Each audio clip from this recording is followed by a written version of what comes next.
Ladies and gentlemen, welcome back to another spicy episode of the Sanity stream with Lucius Coal. If you like this type of content, go down below, like, subscribe, share, and of course leave a comment if you think I deserve it. The Coal Factory and the Coal Train on our way to 1,000 Patriots strong, thanks to people like you watching content like this. With that said, ladies and gentlemen, let's get into today's show. Really relaxed one, but a really crazy timeline that's happening right now in terms of a FOIA request that is being sent out to the FBI. For those of you who don't know, the FBI has stated that they have Seth Rich's laptop.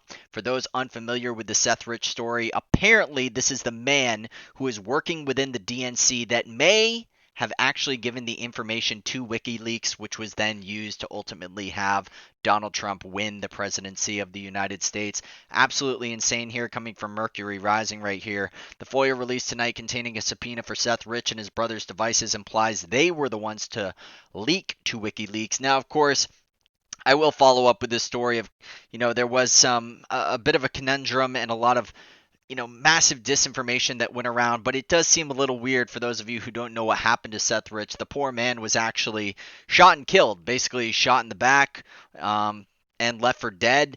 Didn't have anything stolen from him, simply just killed in Washington, D.C. on a lonely, lonely night.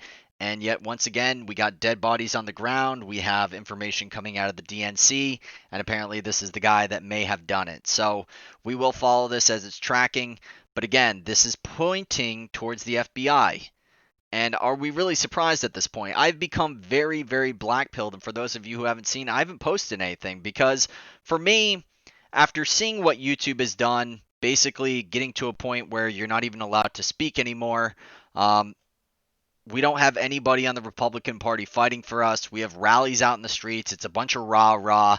And I'm not against that. But at the end of the day, these judges are corrupt. The system is broken. There's no way we can remedy this situation. And for those of you who still think that Donald Trump has a shot at this, I'm not saying there's not a shot at all, but this really is a Hail Mary attempt. And that's really what it is. We are fighting against not only social nostalgia, but we are fighting against a level of homeostasis in the establishment that is not going to be simply changed because a bunch of people got angry and yelled at the sky or did rallies in Washington, D.C. So that's where I'm at right now. It's very unfortunate. But again, hopefully we can get some information here coming on in terms of the subpoena.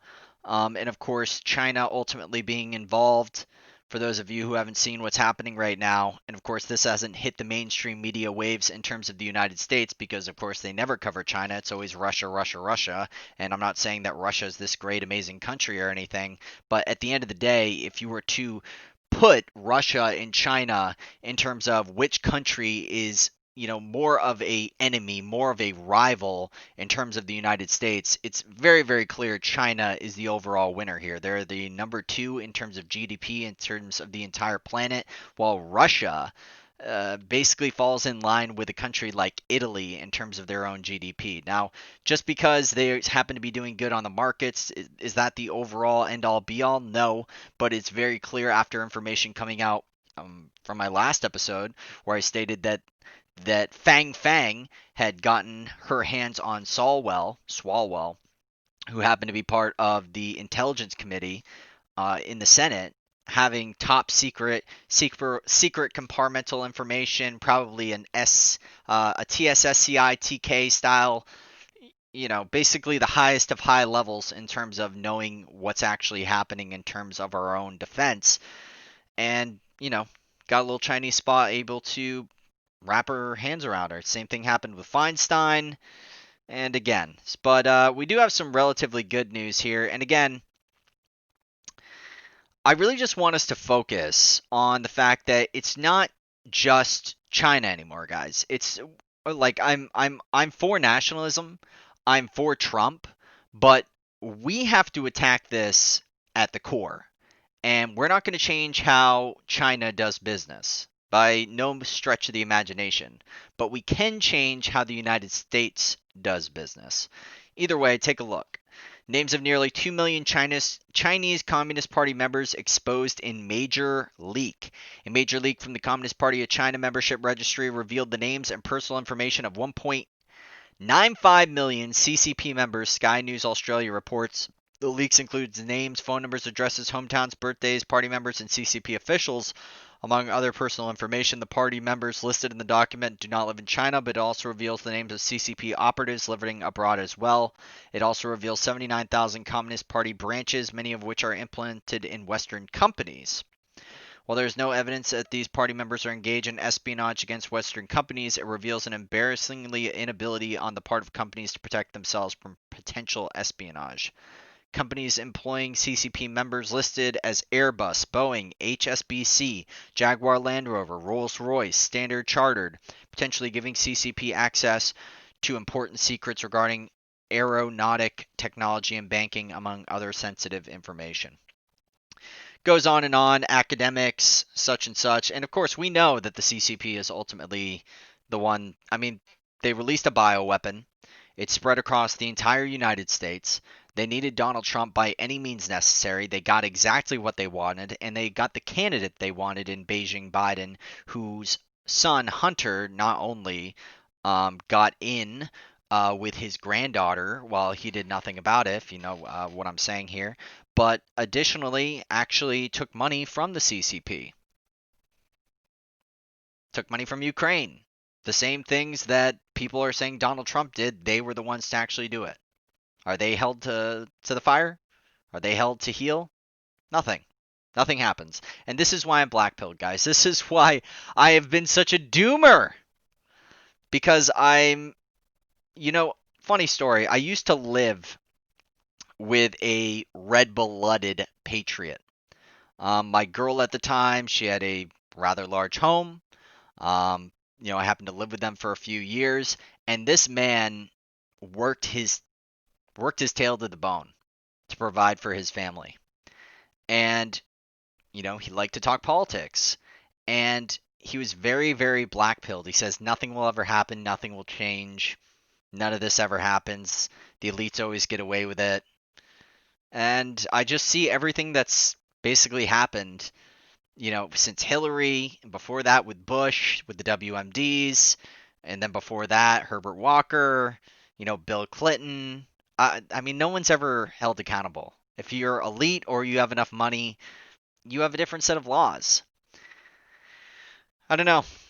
I mean, I will fight for this country tooth and nail, but I'm not going to be denied what reality is. And I think at the end of the day, I think it's going to come down to patriots like us to actually be the moneymakers. Unfortunately, I really am getting to the point where I feel like, despite us having the higher morals, we're actually losing the battle. Anomaly talks about this a lot, where he says, hey, if you're going to play by the rules, you have to enforce the rules. But the problem is the justice system is so broken that the rules are never enforced. So even if we were to make them, so to speak, follow the rules, the justice system wouldn't do anything about it.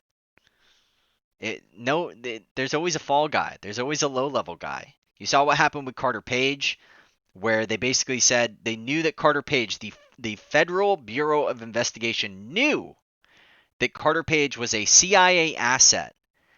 And then one of their low-ranking members simply changed the email that they had with the CIA and changed it from saying that, yes, this man is part of the CIA, is an asset of the CIA, and changed it to say not an asset of the CIA.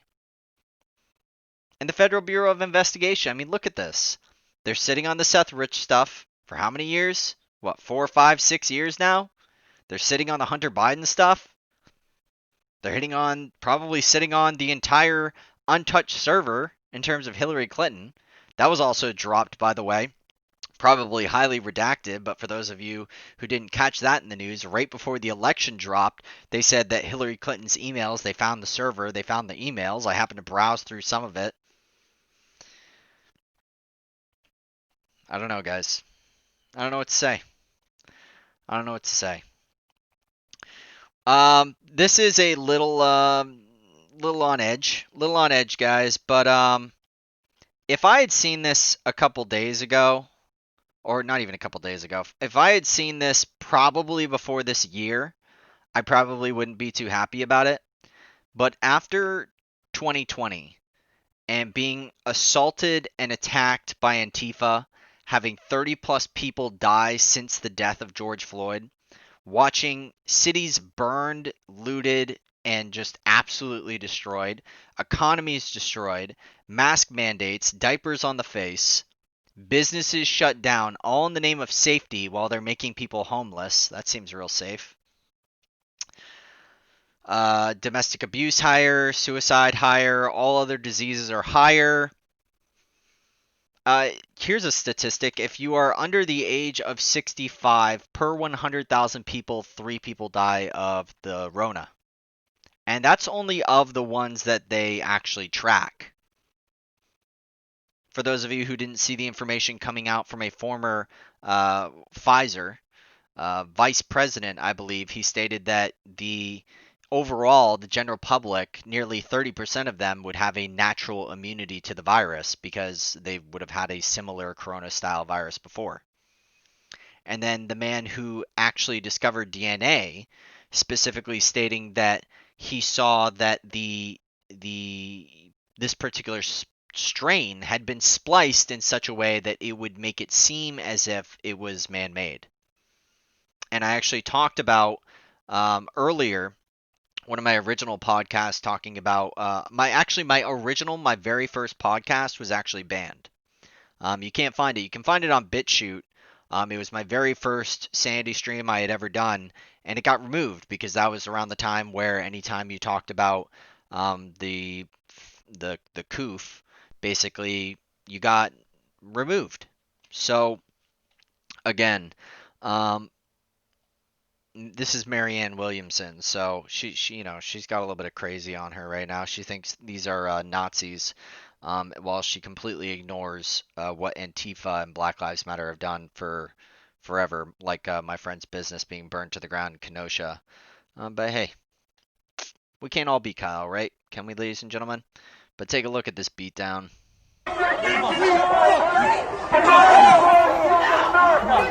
National molecule of America, and people may be so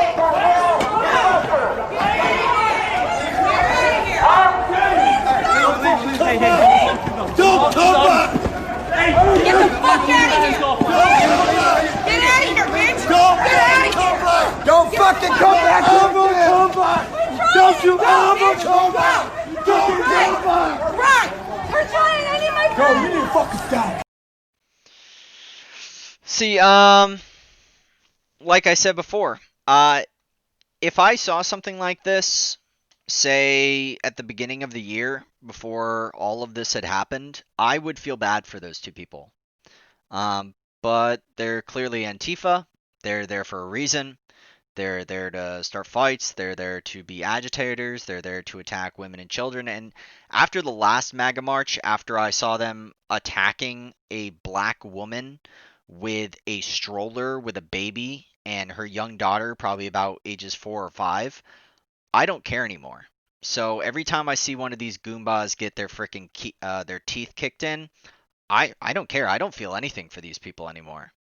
It's really sad that I've gotten to this point, but this is where I'm at. I feel no remorse for these people. I don't feel any, because what they have done is completely destroyed this nation. And they're literally fighting against the Proud Boys, which ironically, I don't understand these communists, these Antifa types. They are literally fighting for the establishment. They're fighting for the big banks. They're fighting for the multinational corporations. They get cover from the DNC. They're fighting for Bill Gates and Jeff Bezos and Mark Zuckerberg and Jack Dorsey. I don't feel bad for these people. I don't feel bad at all. And it's sad. It's sad. But after this entire year, I don't even care. Don't come back! No, don't ever! Pussy ass fucking bitches! Don't come back! Now stay with me. Stay with me. Stay with me. Yeah. But that's what you get. That's what you get.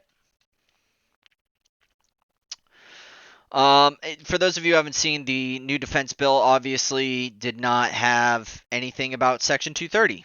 And I don't think any of us are surprised. I mean, what really makes me angry about the Trump presidency the most is him not standing up for the people that got him elected. Him actually kicking out people like Bannon and Flynn when they were his closest allies, surrounding himself with the same exact swamp rats that he said that he was going to drain. And I've said this before, but you should have been focusing on censorship. You saw what they did in 2018. You saw how they changed the algorithm. You saw all of those influencers that helped you get elected. You held a social media summit and you did nothing about it. You did some arbitrary executive order stating that they couldn't be overtly political, but your Justice Department doesn't do anything. The FBI still has Christopher Wray. Your DOJ is still Bill Barr. You have no power. You can't do anything. You can't enforce anything. And more than likely, Donald Trump is going to be gone in January. I'm just telling it how it is. People can get mad all they want, but it's the truth. Because I've seen this play out over and over and over again. I'm just calling it how it is. The Supreme Court's not on our side. They put in judges that are all part of the Federalist Society. They aren't Trump supporters. You don't understand it. All of the people that Trump put in there. Put in Kavanaugh, he didn't do anything. Put in Barrett, she didn't do anything. Gorsuch, Alito, like, where were they? Texas has no standing in a federal election? No remedy for a state to basically commit an all-out fraud? Nobody even cares? No one cares. No one's fighting for us. This government needs to be completely overhauled and stripped from its very roots. CIA, FBI, Pentagon, all destroyed. All destroyed. All of them. Take them all out. Done. They do nothing. They spend more time trying to look at nooses on garage doors than they do actually fighting for the sanctity of an election. Let's just be real. Let's just be honest. Let's stop living in La La Land. That's the differential. That's why I moved to the right. I wasn't always on the right. I was a lefty. I voted for Obama in 2008. I didn't vote for anyone in 2012. Romney and Obama were basically the same person. I was a Ron Paul guy. Ron Paul woke me up. Ron Paul woke me up to all the dysfunction, all the craziness in government. Can we just be real? That's what differentiates us from the left. Because the left live in La La Land. They live in a fake universe. They back the establishment while they call themselves the resistance. They say they're Black Lives Matter while they burn Black Lives businesses.